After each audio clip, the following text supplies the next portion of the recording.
Hey everyone, and welcome to the back bedroom. I am your host Jeffrey, and this is episode 32. So how's everybody doing? Good. So, yeah, getting this recorded. We did push it back a little bit. Had some things come up with my recording schedule and everything else, so we pushed it back, but no worries, we're still getting it out. No big deal. So this will be, I'm actually recording this today on Father's Day. So happy Father's Day to any fathers listening to the show. And I'm going to go ahead and get this thing polished up and sent out tonight on, what is today? Sunday, June 19th. So I'll get it pushed out tonight, so you'll have it all week. And then we'll do the episode for this coming week as well. So yeah, I already asked how everybody's doing. Hopefully good. Again, it's Father's Day Sunday. So I had an idea for this episode. This episode is going to be a little bit more themed than the way we've been doing it, right? Past few episodes, we've just been willing and dealing. I've been having a good time. You guys have been having a good time. So, but going to dip back into the themed things. But I'm going to get to the theme in a minute, because there are a few things I want to touch on before we dive into the subject of the podcast. So first off, just a few little odds and ends I want to talk about. So Pokemon Snap, the original Pokemon Snap that was on the N64, is coming to the Nintendo Switch on June 24th. So it's coming to the what is it called? The Switch Online Pass, which I do not have. I just can't bring myself to pay that extra money for it. But I definitely do. I'm definitely something I definitely want to get, because a lot of the games that it now has are ones that I really want to play.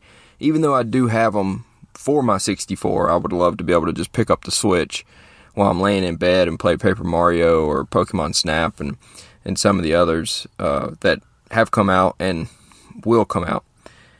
I would love for the GameCube to get its love, because if I can get a chance to play Paper Mario The Thousand Year Door, yes, I'll be all over that. So here's hoping something like that happens. But I've been reading that the emulation or the something for the GameCube games is very difficult to do. So I'm not sure what that means or what, but man, it would be great. The original Luigi's Mansion, the GameCube, I had a GameCube when it came out. And that is a system, that is a console to this day that I wish I had. It's one that I never got a chance to repurchase, but I would love to be able to have. I would love to have one. I would love to have one. I would love to have the original Luigi's Mansion, and again, Paper Mario, Thousand Year Door. There's a few other games I'd like to have as well, but those are the top two that always stick out to me. But anyways, so who knows, maybe I'll be able to get a GameCube in the future, and who knows what will happen with the Switch and other Nintendo stuff if they find a way to do anything with the GameCube. What else do we have? Oh, big news. I guess it's big news. So Teenage Mutant Ninja Turtles Shredder's Revenge finally came out. It came out on June 16th. I did grab that. That is one that has been on my radar since the announcement of it, or since the rumors of it started swirling. It was one that I've been watching very closely. As a huge Ninja Turtle fan, I was like, well, okay, gotta get that, because I love it has the old style arcade look to it, very Turtles in Time looking. And I remember playing it when we would go to, we had an arcade that was close to our house, sorta. I say close, it was about 30 minutes or 20-30 minutes away when I was younger, called the Gallery of Fun Country. And we would go there every Saturday night or whatever, or every other Saturday night, whenever we would go to our dad's. And like I said, I was a lot younger. I was probably 3rd, 4th grade. And they had the Turtles game for a very small amount of time. They didn't have it long, and then they got rid of it. And then Area 51 became our go-to arcade game until they put in the Jurassic Park game. But anyways, going off on a tangent there. The Ninja Turtles game, Super Nintendo, I know I played it on the Super Nintendo. I maybe played some stuff on the Sega.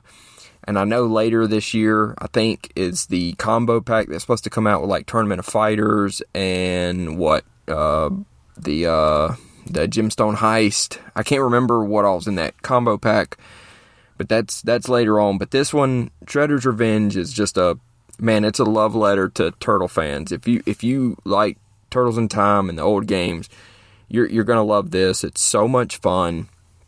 The visuals, the music. I haven't had a chance to co-op with anybody because I was reading that it has crossplay, but there's something up with it. Maybe like PS4 can't. I don't know. Anyways, I have it on my PS5, but I have it's the PS4 copy or whatever. So I haven't had a chance to co-op. I would love to co-op with somebody. I'd love to have the whole six person squad going, the 4 turtles, and then April. Well, whatever other of the 3 somebody would want to pick, because I know it's the 4 turtles, April, Master Splinter, and Casey Jones. And you can have up to 6-player co-op. So hoping to co-op soon, because I would love to go through it. That is one that I definitely want to platinum with the trophies.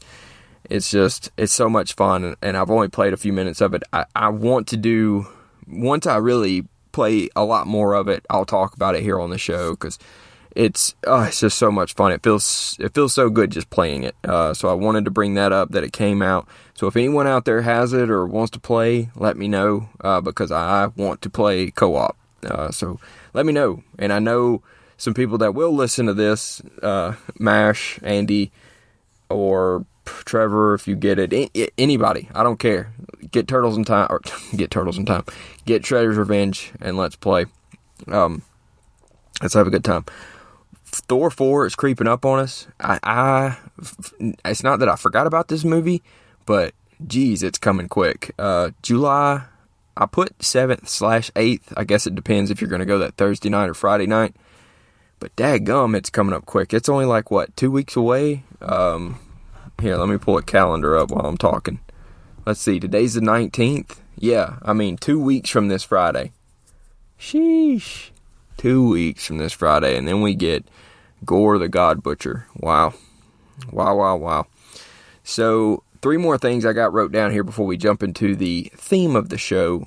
First of the final 3, Diablo 4 was shown at the Xbox Bethesda Showcase. No, it's not an Xbox exclusive or anything. I think they probably just got the rights or whatever to show that and to announce the Necromancer. I can't wait for Diablo 4. Ragnarok is the game that I'm looking forward to the most, but Diablo 4 is right on its heels. I cannot wait for Diablo 4. I want to play the story. I want to see what we're looking at. I've been reading that, not only, because everybody plays Diablo, right? That plays Diablo, you're playing Diablo for the end game, right? You're just trying to get through the story to get to the end game so you can start running rifts and doing your stuff. So it's going to be really cool to see how they handle that with Diablo 4. It's going to be interesting because I did read that not only will there be DLC and stuff like that coming, but it will be stuff that actually affects and changes the story and adds to it and different things like that. So with Diablo 3, you had new seasons you still have new seasons, right? Little different things for this and that and cosmetic and things, but nothing adding on or changing the story. So very cool to think about what they could end up doing with this, because once Diablo 4 comes out, probably going to be quite a while before we see Diablo 5, or if we do see Diablo 5. So it's going to be cool to see how they keep this rolling and what they're doing with it.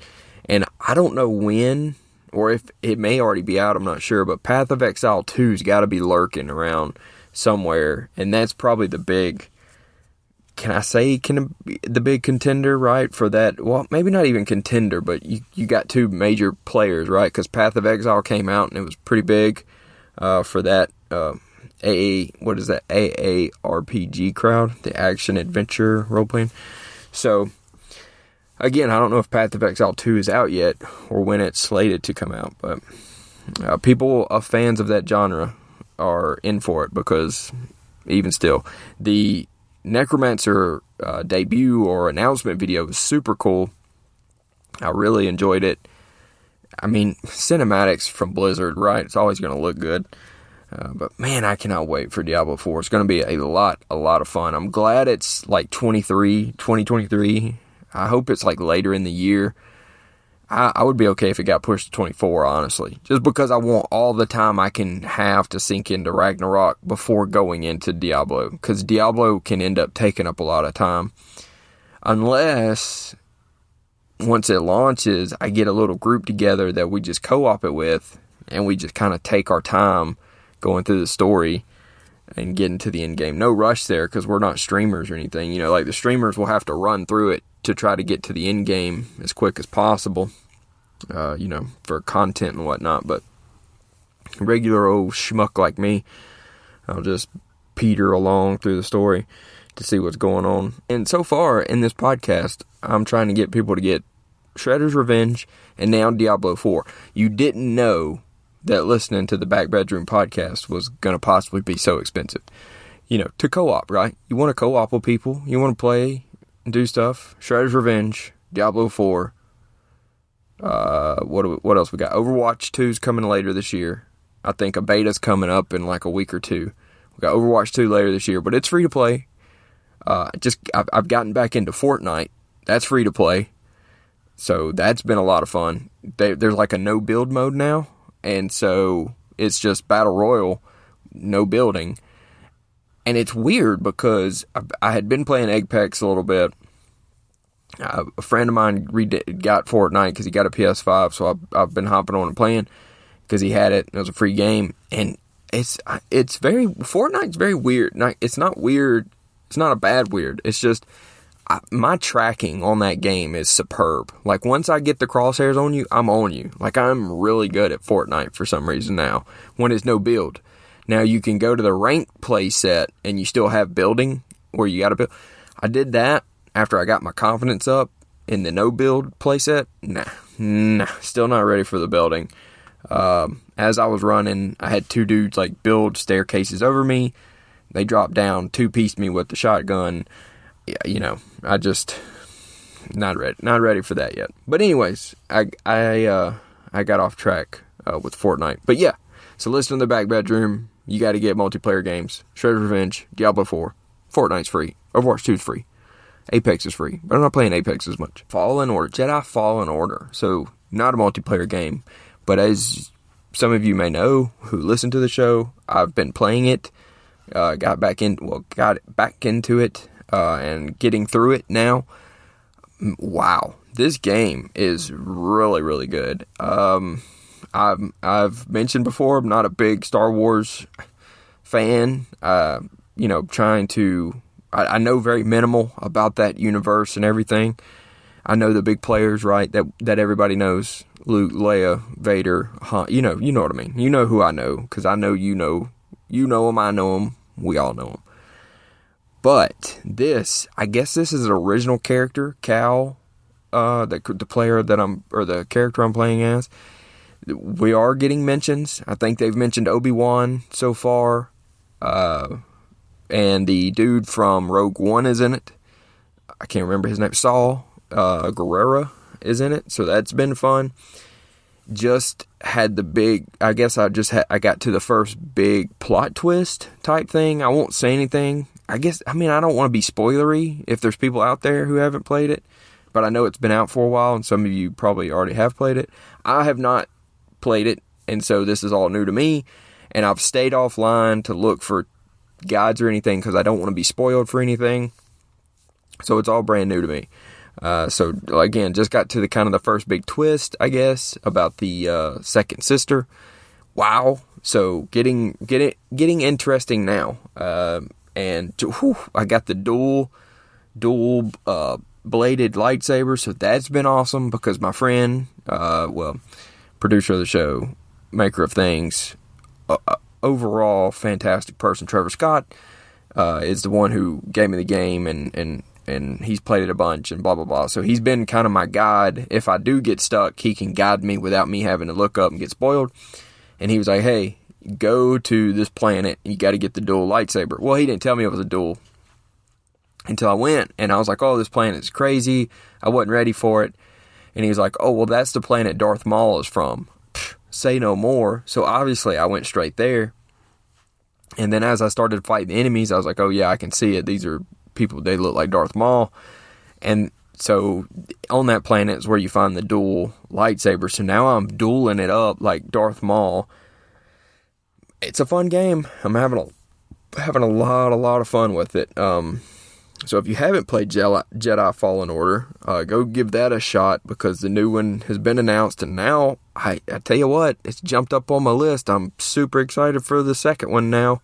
And I mean, when it was announced, I was like, take it or leave it. Cool. Happy for the people that are excited about it, but whatever, doesn't really move the needle for me.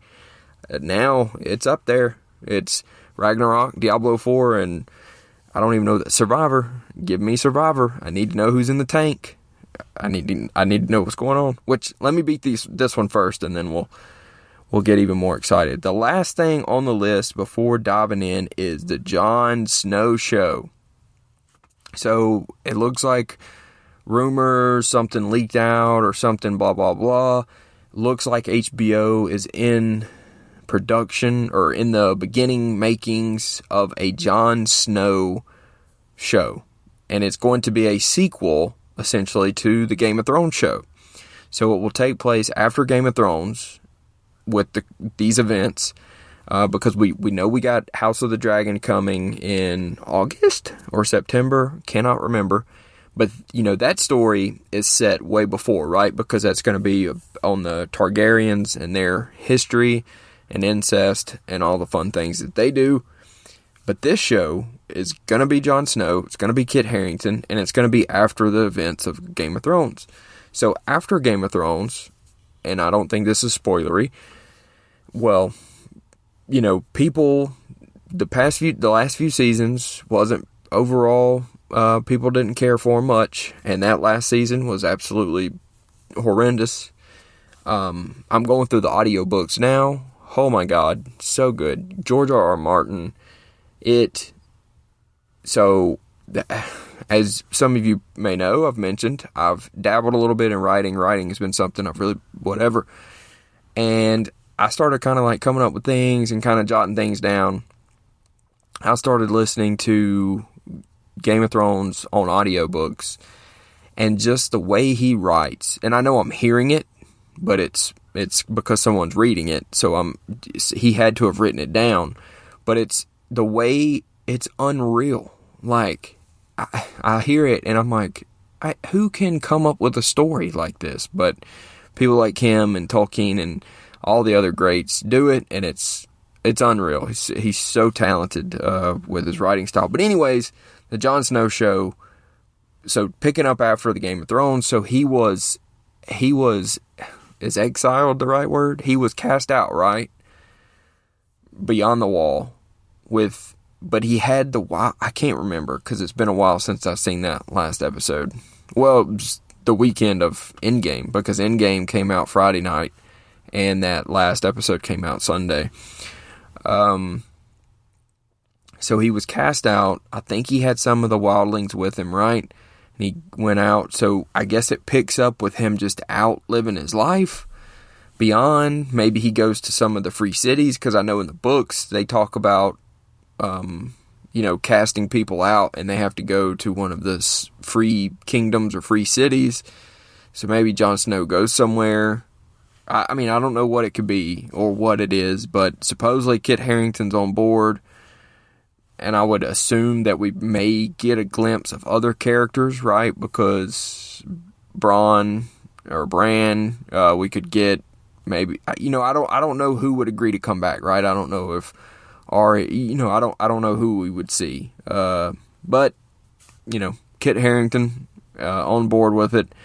So I'm on board with it. I thought the GIF, right? I retweeted it on Twitter, and I did the "I don't want it" GIF, because of course that was like his thing, right?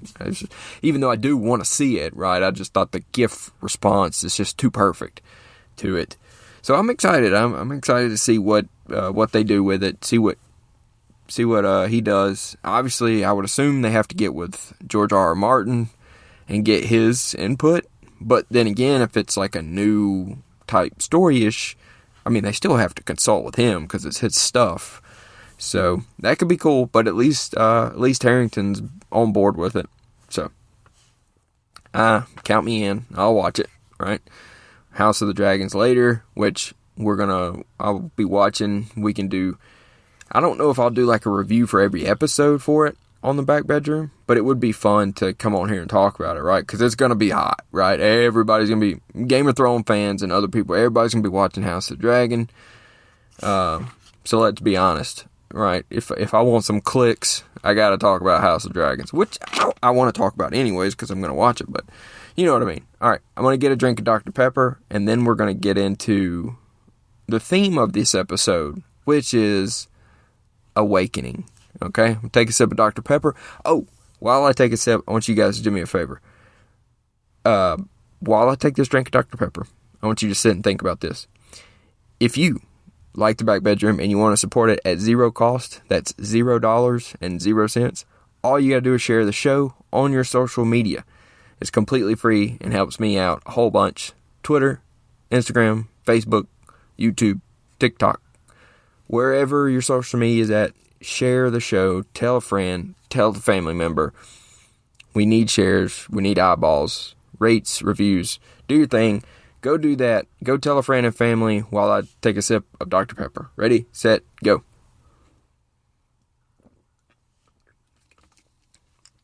All right. Did you tell somebody? Who'd you tell? You can tell me. Tell me who you told. Okay. All right. If that's who you tell. Okay. If that's who you want to tell. Alright, so theme of the show, awakening. Here we go. Here's what I was thinking. So our friends over at Cineverm, you've heard him here on the podcast, Anthony Ranteria. He has this podcast, Cineverm. So he does that show with his co-host, David and Helen. And they talk about movies. Old movies, new movies. I think they're doing some older stuff now. They got a list that they're going through. If you enjoy movies, if you enjoy cinema, like if you like breaking it down and thinking about the cinematography and the director and why they do this and why they do that and all that kind of stuff, go check out Cineverm. If you are listening to my podcast and you are a big cinema person, movie person, and I'm talking about you like the hits, you like the hits of cinema, go check out Cineverm. And again, they just added Helen. It's a third member now. Really cool trio thing that they got going on. But here is what's going on. Here's what gave me the idea. So when Anthony brought on David, one of his co-hosts, they did an introduction thing, and they just did the same thing with Helen. Since Helen is a new person, they brought her on and they did an introduction episode. In this introduction episode, they ask the people about their movie taste, their favorites, this, that, and the third.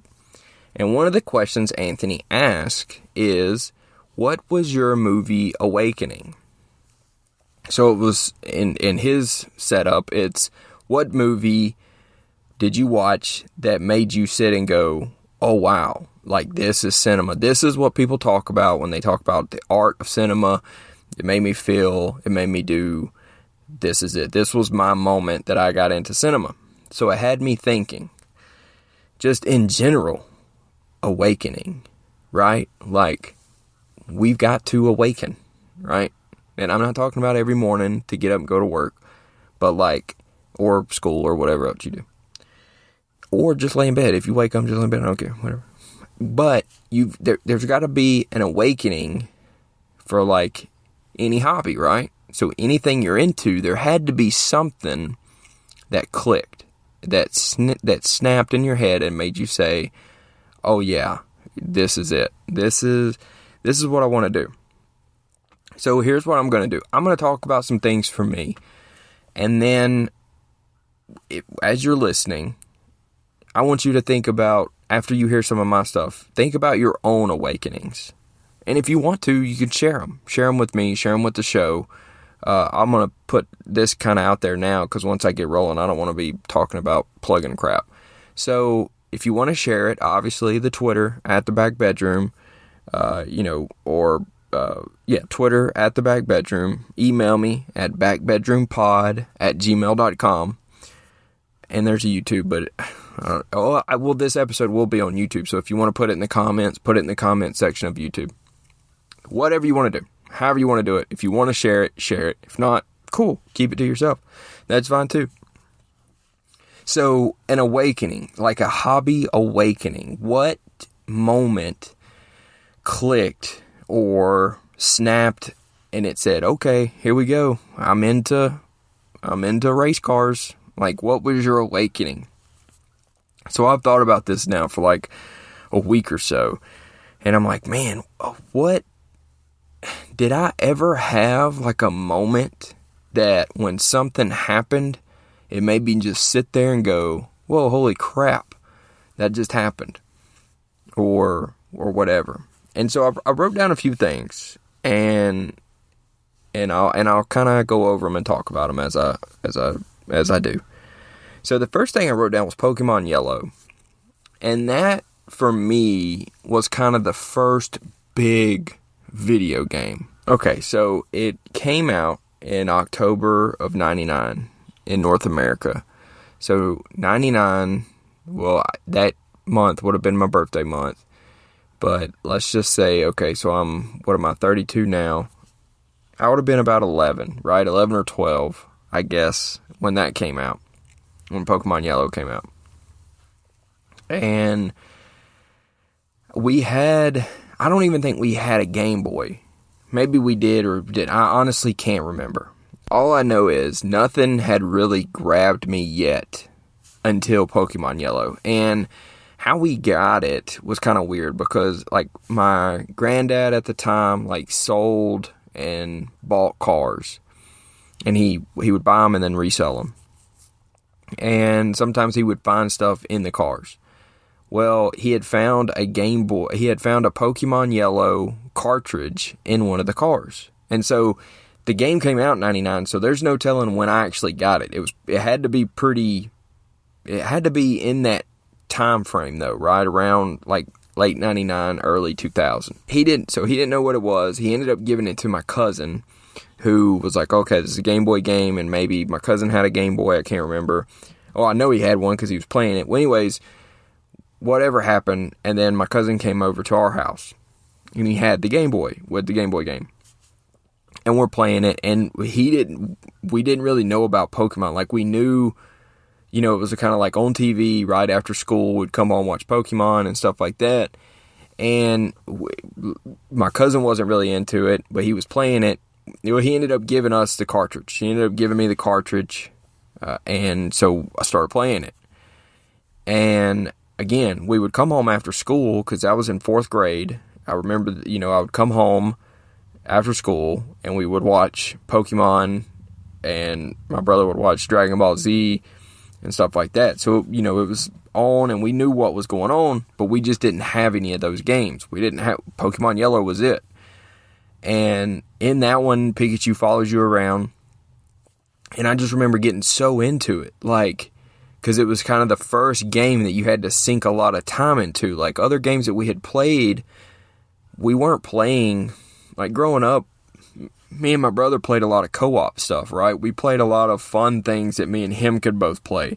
We very rarely dove into single-player, story-driven things when we were younger, because we were always either playing with each other, or, if we were playing by ourselves, it was just something, whatever. So, and I'll, just to preface this, like, we had the N64, we loved it, but we didn't play, like, Majora's Mask, or any of the Zelda 64 games, or any of the, old Final Fantasies, or anything like that, because we had each other. We didn't play single-player story crap. We wanted to play co-op, what gave us the chance to play together and have a lot of fun. Well, Pokemon, single-player, you're playing on the Game Boy, you're locked into it. And that was kind of the moment for me where I was like, whoa, like, I'm in here.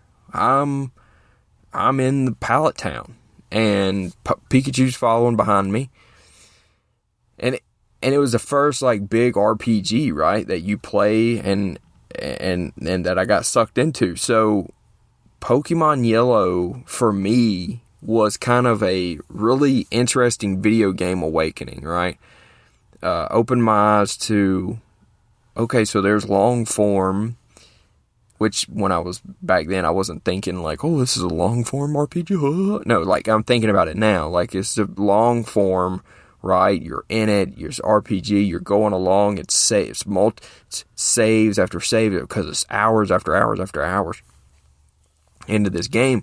So Pokemon Yellow for me is one that jumps out.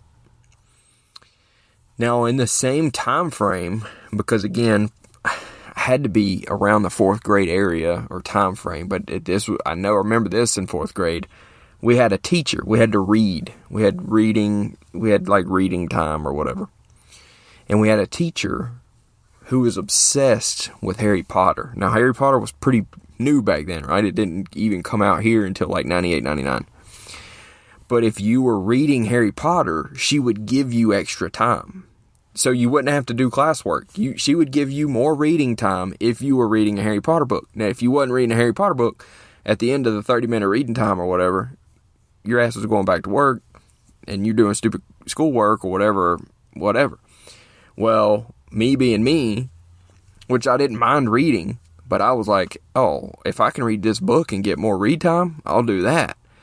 So I dove in and started reading the Harry Potter book. And again, me and my brother read a lot growing up, so reading, whatever. But those kind of experiencing those books then was something of like an awakening, right? It was kind of the first time a book had really hooked me in, and I had always enjoyed reading up until then. But then it was like, oh, wait a minute. Like now I've got to really get into this. And it was a little later in the game, so maybe it may have been 5th grade. Anyways, I know that there were a few, maybe 2 of the books out already. So I was able to go straight into the second one, and then the 3rd and 4th, and so on and so forth. But I wrote the Harry Potter books down as not really a reading awakening, because I'd always really loved to read and enjoyed it. But those books were kind of the first big one that I really dove into, and was that okay, this is why people read. Like I get this. Like this is why my teacher is obsessed with this. Like I get it now. Like I'm in here, right? I'm going to Hogwarts. I'm doing my thing. I got glasses and a scar on my head. Like, so those 2 I wrote down pretty quickly because they kind of just jumped right out at me. I did write down Paper Mario, but I think one that ties back into the Pokemon Yellow thing, because Paper Mario, I was younger, I was on the 64, and outside of Pokemon Yellow, our RPGs again wasn't really our thing, right? Because we were always doing Mario 64 or Smash Brothers or wrestling games or whatever else, again, that we could co-op and do fun stuff with. But Paper Mario, single player experience, RPG, going from here to there. Now my brother, he started playing RPGs a lot quicker than I did, but I was a little more slow to come onto the RPG game. But Paper Mario was one that made me really love RPGs then. Like, and again, I know Pokemon Yellow was kind of the beginning of it, but Paper Mario had the party system, right? You had different party members, like, okay, so the little Bomb and all these things. Like, so I've got a party system, I've got HP, like the FP, the flower power, and then there was something else. So then you had your attacks and your different attacks and your status effects and different things do different things. Just the heavier RPG elements, right, that we all know. And so Paper Mario definitely for me awoke that RPG thing inside of me that I was like, okay, I really love this. Like having to write notes down, keep up with this. I'm someone who's super over analytical, right? Like I'm always right.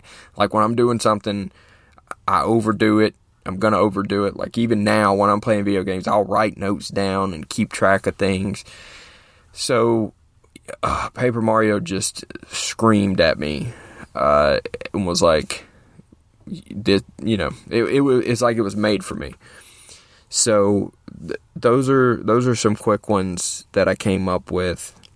Another one I put down was Red Dead Redemption, the 2010. I guess it was a successor, right? To the Red Dead Revolver. Red Dead Redemption was the one where you're playing as John Marston, and you're doing your thing, trying to just live your life with your family. And at the end of it, I've talked about it here before, oh my God, one of the worst, most heartbreaking endings ever in a video game. But I had never, up until probably, and I can't remember anything up to that point. And that's why I was going through, because I was thinking about Halo. I was trying to think of Gears of War, things that I know emotionally that I've felt something. I was going through, but I don't think anything did to me what Red Dead Redemption did. Then, right, that moment where you come out of that barn, and it's amazing, is what it is. It's fantastic, is what it's just absolutely fantastic. But up until that point, I don't think a video game had done that for me or to me. So I put that down as like an awakening of I'll say like an emotional awakening from video games, right? Like video games can let you feel something emotionally. And I know now that you've got people with like The Last of Us and other things. I know The Last of Us comes up a lot emotionally for people and stuff like that. And I'm sure there's better cases. The Walking Dead, Telltale with Clementine. I know I've heard people talk about that. So it's God of War 2018 gave me a little something, towards the end of it. But I couldn't put it over Red Dead Redemption 2010 because Red Dead Redemption 2010 just, it's something magical. So I put it down as, hey, you know what? Video games can... This is the art. This is why we love video games. This is it right here. I mean, we replayed that ending 40 times trying to win that gunfight. And we kept doing it. My brother, we kept doing it because it was like, no, we've got to be...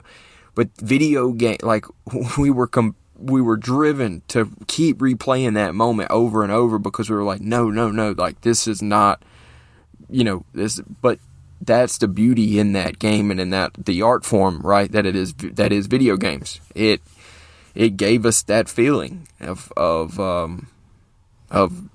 just emotion, right? Being John Marston and being like, I'm not going down without a fight. So that one's a good one for me too. Pokemon Yellow, the Harry Potter books, Paper Mario, Red Dead Redemption 2010. I wrote down 2 music ones, but I don't feel as strongly with them as I do talking about these video games. The first one I wrote down musically is Incubus's Morning View CD. I've been a big music person growing up, and I always had music, CDs and stuff like that. But Incubus Morning View is the first CD I remember just on repeat all the time. Every song is so relaxed, it's so chill. Some of the songs so beautiful. Man, just hearing them like transports me back to different places. Like each song takes me back to a different place in my life at a certain time. It's so crazy how things like that can do that. So I put that one down. And most recently for me, and I say most recently, it's probably been within the past 6 months or so, but 21 Pilots. And I wasn't a big 21 Pilots fan. I have Amazon Music because I'm Amazon Prime stuff, so I use Amazon Music for my music when I'm at work, if I'm not listening to a podcast or audiobook. And for whatever reason, I logged on to Amazon Music one day, and it had this thing for 21 Pilots, and it had like their whole thing for free, like their albums.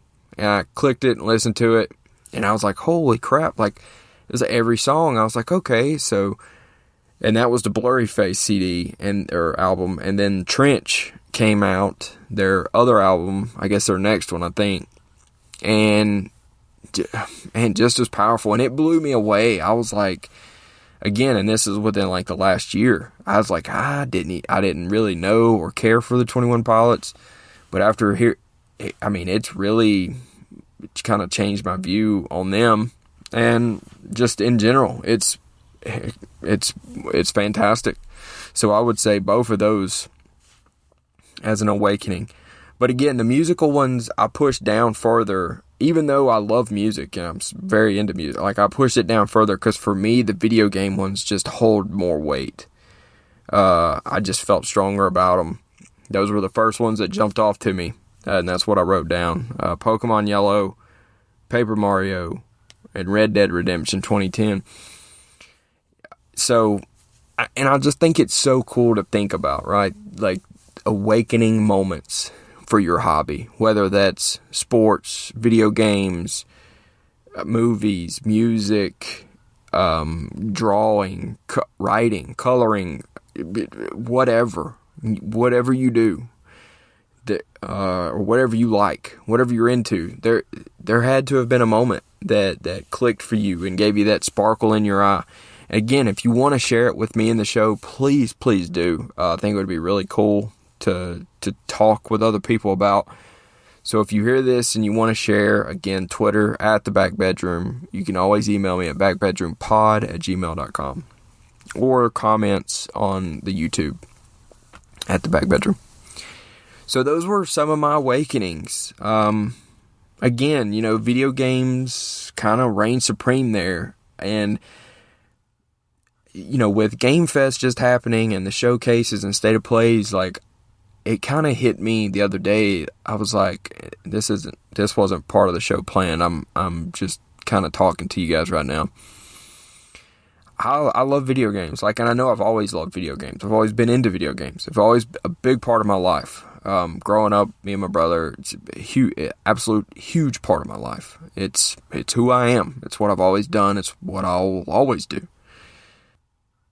As you get older, you go through life, and things happen, right? You have to push things aside. You don't, whatever, and video games kind of got like that for me. There was a stretch. I still played, but I didn't keep up with the news. I didn't care. I wasn't plugged in as I was, or, things like that. And during that time, I probably wasn't the happiest I could be. And I'm realizing now that I am in a happier place. Video games it's everywhere for me. It's consuming me. I'm digging news. I'm in reviews and rumors and this and this and that. And I'm looking and I'm wanting to hear and talk about it. And I'm like, wow, like, man, this, if I had a time machine, I would get, like, this is one of those things where, because when I graduated high school, I didn't know what I wanted to do. It was whatever. Like, I'd go back, because it would be journalism. It'd be writing, covering video games. That's it. That's what I want to do. And watching Game Fest and seeing all these other sites and everything get their stuff together to cover and talk about all this stuff, I was like, this is it. This is me, and that's what I want to do. So that's what I'm kind of pushing myself. And I know I've talked about it on the back bedroom. I don't want this to be like a newsy type site. And it's not going to be. But I do want to be involved, right? I do want to be up to date and talking about all that stuff. So when fun news that kind of fits into what we're doing, comes up, I'll definitely talk about it on here. I guess I said all that to get what I said all that to say video games are important to me, and that's why when I was thinking of hobby awakening, the first things that jumped out to me, boom, Pokemon Yellow, Red Dead Redemption, Paper Mario, it was video games and stuff like that. And it's just real cool. It's just kind of real cool to kind of sit back and reflect on who you are and what you are, right? Like I'm me, and I love video games, and that's why I do a podcast that talks about them a lot, and I'm all into it. So it's just real cool to sit back and take inventory, I guess. But again, if you want to share some of your hobby awakenings, please feel free to do so. Whether it's, I don't care what it is, whatever it is you're into, whatever that awakening moment was for you, please share it if you want to on Twitter, or email me, or on the YouTube comments. But yeah, so I'm going to go ahead and wrap up this episode, a little bit longer episode than the past, but I guess that's what happens when you do themes. And it's Father's Day, so I'm going to go kick back and enjoy Father's Day and hang out with my family and maybe play some more PlayStation. So yeah, so that's going to wrap the episode. Thank you all so much for listening. There are tons of other podcasts you could be listening to, and you chose to listen to The Back Bedroom, and for that, I am forever thankful. So if you want to interact with me or the show, here's how to do so. Twitter @The Back Bedroom, email at backbedroompod@gmail.com, or YouTube @The Back Bedroom. And again, if you want to talk about your awakenings or anything else that I talked about today, please Twitter, email. And of course, you can always find the show wherever you listen to podcasts: Spotify, Apple, Good Pods, Podchaser, wherever you use to listen to podcasts, we are there. Please make sure to like, share, subscribe, and rate for the algorithm. Rates and reviews are so important. It helps tell the systems that people like this podcast. So if you listen on Apple, please rate and review. Spotify, please rate. I don't think you can review on on Spotify, but 5 stars goes a long way. The reviews help as well. And on Good Pods, of course. Anywhere, wherever you listen to podcasts, please 5-star and leave us a review. It really means a lot, and it helps out a whole lot. Because, again, I've talked about it before. The more people that see our podcast, the more people that'll listen. The more people that'll listen, we can grow the community, and we can really start doing some fun things. I'd really like to do more cool stuff, like, maybe some streams and different things like that. So we'll see. We got to grow a little bit and have a good time. And t-shirts. We got to get t-shirts. But anyways, so do all that for the algorithm. And as always, I will see y'all next time right here in the back bedroom. Love y'all.